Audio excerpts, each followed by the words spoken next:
What if one of the world's oldest seas, with a name unchanged for millennia, suddenly became the target of a political name war? What if a word printed on ancient scrolls and medieval maps could spark modern outrage? Welcome to the Persian Gulf, or as some now want to call it, the Arabian Gulf. Before the oil, before the empires, before the headlines, there was just a body of water, cradled between mountains and deserts. A sea of trade, of war, of civilization. But today it's not just a sea. It's a symbol, a battleground, a war of names. So where did the name Persian Gulf come from? And why does it matter so much now, more than 2,000 years later? Let's go back, way back. The Persian Gulf lies between present-day Iran and the Arabian Peninsula. 5,000 years ago, it supported some of the world's first civilizations. To the north, Elam, Susa, and later, the Achaemenid Empire. To the south, early Arabian cultures and coastal tribes. This body of water was a vital artery, connecting Mesopotamia to the Indus Valley through trade and migration. The first recorded use of Persian Gulf appears in Greek texts from historians like Herodotus and Strabo. Claudius Ptolemy later mapped it as Sinus Persicus, Latin for Persian Gulf. This wasn't politics, it was geography. Persia bordered the Gulf, so the name made sense, and it stuck. During the Islamic Golden Age, scholars continued the tradition. Names like Bar Fars, the Sea of Persia, appeared in Arabic texts. From Greek to Latin to Arabic, the term endured. Geography remained constant. History kept the name alive. When European powers began exploring and mapping the world, their maps, Portuguese, Dutch, British, all labeled it Persian Gulf. Thousands of maps and naval records confirmed it.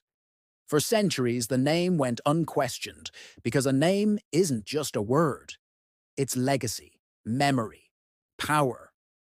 For Iranians, Persian Gulf represents pride, a reflection of identity and ancient civilization. But change was coming, new regional powers, the rise of oil empires, and a growing desire to rewrite the map. And that's where our story truly begins. Rise of Arab nationalism and the push to rename the Gulf narrator. In the early 20th century, a new force began reshaping the Middle East, not from outside empires, but from within. It wasn't colonialism, it was nationalism, Arab nationalism, a powerful identity movement that united vast and diverse populations under one word, Arab. As the Ottoman Empire collapsed and European powers redrew borders, Arab intellectuals and revolutionaries began to ask, who are we and what do we stand for? The answer, language, culture, and land. But also, names. Names mattered, and one name stood in the way of a full Arab identity across the Gulf, Persian Gulf. Why was a sea that bordered so many Arab nations named after Persia? That question, simple as it sounds, became a rallying cry. By the 1950s and 60s, with pan-Arabism on the rise, led by powerful figures like Egypt's Gamal Abdel Nasser, the push to rename the Gulf intensified. Maps in some Arab states began to show a new label, Arabian Gulf. This wasn't a historical correction, it was a political statement. A declaration of regional influence. Iran responded sharply. The name was non-negotiable. But the Arab League, media outlets, and school textbooks in several Arab countries adopted the new name. For them, it wasn't about accuracy. It was about symbolism. The battle lines were drawn. And what had been a geographical term became a geopolitical weapon. But it wasn't just maps. Oil was now flowing from both sides of the Gulf. American and British companies were drilling. Pipelines were crossing deserts. Military bases were expanding. Control over narratives meant control over perception, and perception shaped power. In 1960, a U.S. Navy report still referred to the Persian Gulf, but just a few years later, under pressure from regional allies, some U.S. communications began to drop the word Persian. This subtle shift reflected a bigger change. Western powers were aligning more with Arab oil states and less with pre-revolutionary Iran. The name Arabian Gulf slowly crept into press releases, documents, and political speeches.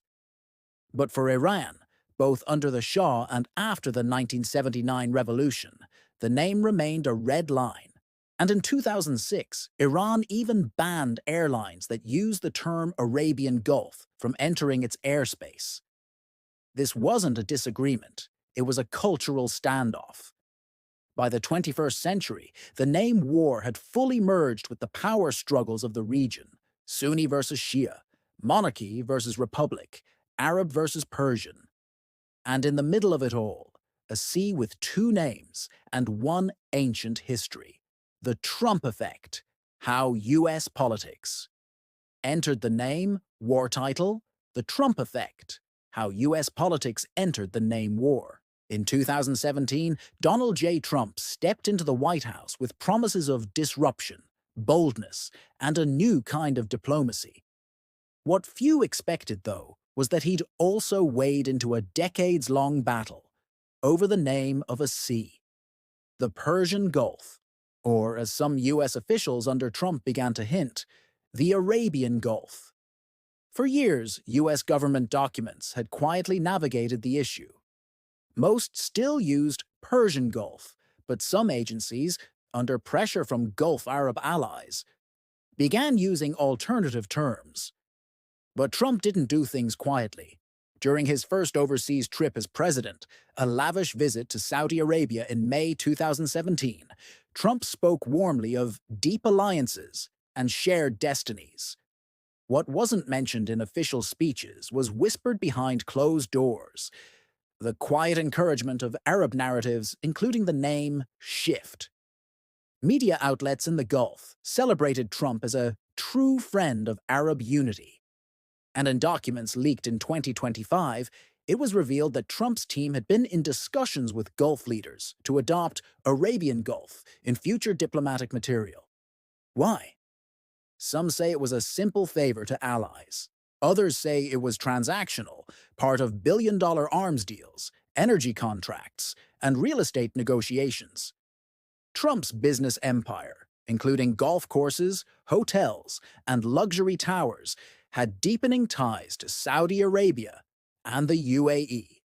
Critics argued this wasn't just diplomacy. It was branding. By endorsing Arabian Gulf, Trump aligned himself with Gulf monarchies and their vision for regional dominance, and against Iran. Iranian officials, predictably, reacted with fury. State TV called it historical vandalism. Protesters took to the streets. Government ministries issued formal complaints. Even Iranian airlines refused to acknowledge U.S. officials who used the alternate term. What once was a quiet, cartographic debate had now become a headline-making controversy. The Trump administration didn't issue an official renaming, but by empowering allies who used Arabian Gulf, the U.S. effectively legitimized the term in regional media. And for a man known for his flair for rebranding, Trump had tossed gasoline onto an old cultural fire. In the years that followed, tensions only escalated, and by 2025, rumors swirled that Trump, now re-entering the political spotlight, might make the name change official policy. Is it symbolism, a distraction, a geopolitical chess move, or is it just branding politics at its most dangerous? In 2017, Donald J. Trump stepped into the White House with promises of disruption, boldness, and a new kind of diplomacy. What few expected, though, was that he'd also wade into a decades-long battle over the name of a sea: the Persian Gulf, or, as some U.S. officials under Trump began to hint, the Arabian Gulf. For years, U.S. government documents had quietly navigated the issue. Most still used Persian Gulf, but some agencies, under pressure from Gulf Arab allies, began using alternative terms. But Trump didn't do things quietly. During his first overseas trip as president, a lavish visit to Saudi Arabia in May 2017, Trump spoke warmly of deep alliances and shared destinies. What wasn't mentioned in official speeches was whispered behind closed doors, the quiet encouragement of Arab narratives, including the name Shift. Media outlets in the Gulf celebrated Trump as a true friend of Arab unity. And in documents leaked in 2025, it was revealed that Trump's team had been in discussions with Gulf leaders to adopt Arabian Gulf in future diplomatic material. Why? Some say it was a simple favor to allies. Others say it was transactional, part of billion-dollar arms deals, energy contracts, and real estate negotiations. Trump's business empire, including golf courses, hotels, and luxury towers, had deepening ties to Saudi Arabia and the UAE. Critics argued this wasn't just diplomacy. It was branding. By endorsing Arabian Gulf, Trump aligned himself with Gulf monarchies and their vision for regional dominance, and against Iran. Iranian officials, predictably, reacted with fury. State TV called it historical vandalism. Protesters took to the streets. Government ministries issued formal complaints. Even Iranian airlines refused to acknowledge U.S. officials who used the alternate term. What once was a quiet cartographic debate had now become a headline-making controversy. The Trump administration didn't issue an official renaming, but by empowering allies who used Arabian Gulf, the U.S. effectively legitimized the term in regional media. And for a man known for his flair for rebranding, Trump had tossed gasoline onto an old cultural fire. In the years that followed, tensions only escalated, and by 2025, rumors swirled that Trump, now re-entering the political spotlight, might make the name change official policy. Is it symbolism, a distraction, a geopolitical chess move, or is it just branding politics at its most dangerous? The Cardographic Battlefield. Maps, lies, and historical memory maps don't just show the world, they shape it. They influence perception, define borders, and in some cases, they rewrite history. And nowhere is this more evident than in the ongoing battle over the name of the Persian Gulf. In one corner, thousands of historical maps, spanning centuries printed in Europe, Asia, and the Islamic world. They all agree on one name, Persian Gulf. In the other corner, a growing collection of revised maps, modern schoolbooks, media graphics, and even airline monitors using a different label, Arabian Gulf. How did this happen? And who's controlling the cartographic truth? Major libraries across the world, from the British Museum to the Library of Congress.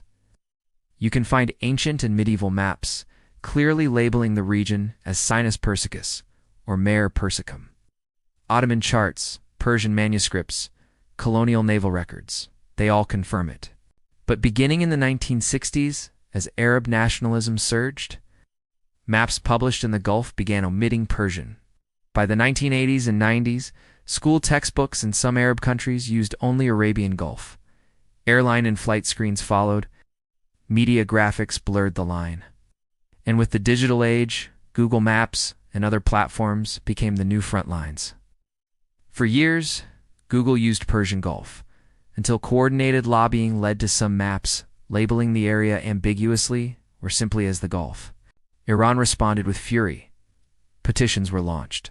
Iranian users flooded tech platforms demanding correction. At the heart of the fight is more than a name.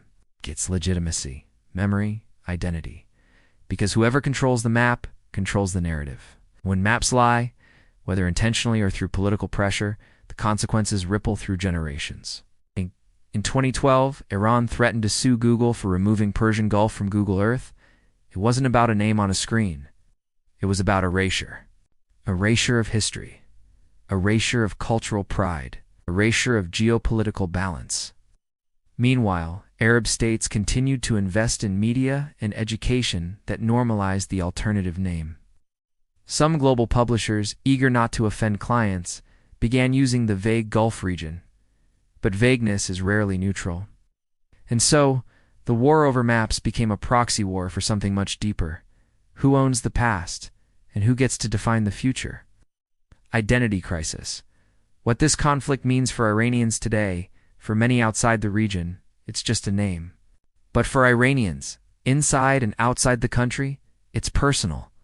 The term Persian Gulf isn't just geography, it's memory, it's heritage. It's a marker of continuity that ties modern Iran to the ancient world. So when the name is challenged, it's not taken lightly. Ask any Iranian student and you'll likely hear the same thing. There is no compromise. It's the Persian Gulf. Always has been. From school textbooks to national broadcasts, the name is repeated with pride. Generations have been raised with it as a symbol of sovereignty and cultural endurance. That's why attempts to rename it feel like an attack, not just on borders, but on identity itself. For Iranians living abroad, the reaction can be even sharper. Seeing Arabian Gulf on airport screens, in media, or on global maps often triggers a visceral response, a mix of anger, frustration, and alienation.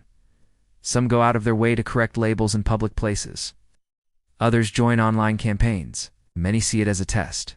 Will the world respect their history or rewrite it? This isn't just about nationalism, it's about belonging. In a region where Iran often stands alone, politically, religiously, and linguistically, holding on to the name Persian Gulf is a way of asserting existence, a way of saying we are still here, we still matter. The Iranian government has institutionalized this sentiment. In 2010, it declared April 30th as National Persian Gulf Day. Museums, stamps, monuments, all reinforce the narrative. And across social media, hashtags like #PersianGulf trend every time the name is misused. But even beyond politics, the name has become something spiritual, a connection to poets, to empires, explorers, and ancestors. When Iran's enemies push the alternative name, many Iranians don't just see propaganda, they see erasure, and they respond. Passionately, publicly, persistently, because in a world full of uncertainty, some things feel worth defending. The role of media and soft power in the name war in today's world, wars aren't just fought with bombs and bullets. They're fought with words, images, and narratives. And in the battle over the Persian Gulf's name, media has become one of the most powerful weapons. From international news outlets to local broadcasts, from travel documentaries to social media influencers, the way this body of water is labeled influences how millions perceive it. For decades, Western media generally used Persian Gulf. But as Gulf Arab states grew in economic and political influence, subtle shifts began. Some English-language outlets based in the Middle East started using Arabian Gulf. Others opted for the vague and neutral term, the Gulf. This wasn't accidental. It was strategy. Arab countries, particularly the UAE and Saudi Arabia, invested heavily in soft power. Global news networks, satellite TV, sports sponsorships, tourism branding. In these efforts, language became a key tool. Every broadcast that used Arabian Gulf was a quiet reinforcement of their narrative. Iran, meanwhile, had fewer media channels with global reach. Its voice was louder at home, but softer abroad. When Iran protested the usage of the alternative name, many Western outlets framed it as political overreaction, ignoring the deeper cultural wound it represented. Then came the rise of digital media.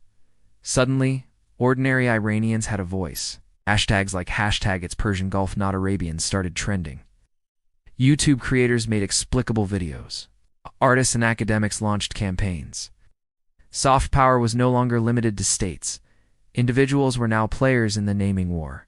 Even celebrities got involved. When a major pop star referred to the Arabian Gulf in a concert abroad, backlash from Iranian fans led to a public apology.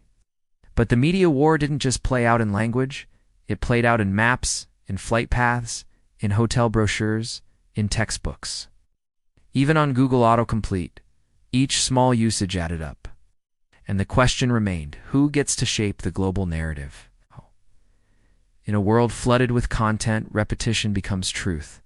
Perception becomes policy. And when history is reduced to a search term, soft power becomes the battleground for legacy. The battle over the name of the Persian Gulf has lasted decades, but it's far from over. Because this war isn't frozen in history, it's evolving every year, every map, every search result. And now, as we stand at the crossroads of shifting alliances, digital influence, and regional ambition, we have to ask, what's next? The geopolitical landscape is changing fast. Iran continues to insist on the use of Persian Gulf in all international forums, and it's even enshrined in law. Violators can face bans, sanctions, or media restrictions. Meanwhile, Gulf Arab states have doubled down on soft power. From satellite media to global sports events, the label Arabian Gulf is becoming more common in informal settings. Big tech companies caught in the middle often default to ambiguity, listing it as the Gulf or removing the label entirely to avoid controversy. But silence is not neutrality. In a war of names, erasure is also a weapon. With artificial intelligence now generating maps, summaries, and voice assistants, even these tools are influenced by political pressure and data trends. If enough content says Arabian Gulf, algorithms may begin to think that's the truth. That's the new frontline AI and digital perception. On the global stage, the stakes are higher than ever. Iran's allies support its claim. Arab League members push back. And in the middle, average citizens, travelers, students, content creators find themselves choosing sides, often without realizing it. This isn't just about Iran or the Arab world. It's about how language, power, and memory collide in the 21st century. It's about who gets to write history and who gets left out of it. So what's next? The truth is, the name war may never fully end. But every time someone speaks up, shares a map, posts a video, or corrects a label, they shape the outcome. History is written by those who refuse to be silent, and when it comes to the Persian Gulf, silence is not an option.